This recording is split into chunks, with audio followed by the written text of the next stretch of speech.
the Prime Minister spoke extremely eloquently about how he feels this is a great opportunity for India to sort of drive the new world order, sort of be a pivot and ensure that you play a critical role in shaping the new world order. Could you elaborate on some of those aspects where you think this presidency will leave an indelible mark?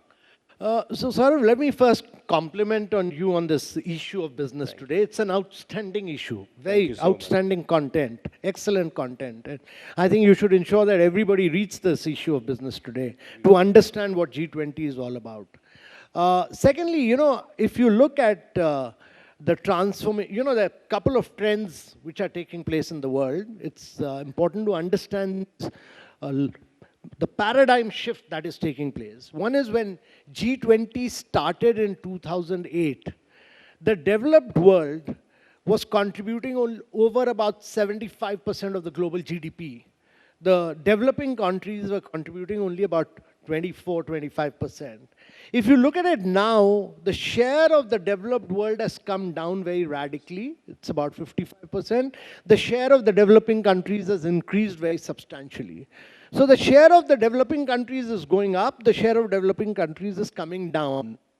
What is happening is, as the IMF has rightly said, this year 80% of the global growth is going to come from the global south countries. The global south is going to contribute to 80% of the growth.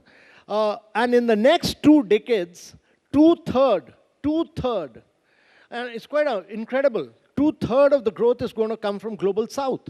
And this is going to happen because the demographics are in favor of global south. This young population, the population in the western part of the world is aging. And if growth is going to come, all the growth is going to come from global south, then you need greater flow of financial resources for the global south. Unfortunately, the international financial architecture and the multilateral financing institutions which are created post-World War II are not designed for many of these issues. The second trend that is taking place is that there is a movement away from the big tech digitally to models which are open source, open API, interoperable model which allow for greater innovation and allow for private-public play, which India has demonstrated through identity, banking, fast payments, etc. And the third key trend that is taking place is that there is a massive, because of climate action, there's a massive transition taking place in terms of just an inclusive energy transition. So India is at the forefront of all these 3 transitions. We are driving young demographics, we are driving global growth, we are driving digital infrastructure through digital public infrastructure, and we are driving renewable energy, and we are driving green hydrogen, which will replace fossil fuel. So today we import 200 billion worth of fossil fuel. Our aim is to become an exporter of clean energy by 2047. And these 3 trends will really redefine the world of tomorrow.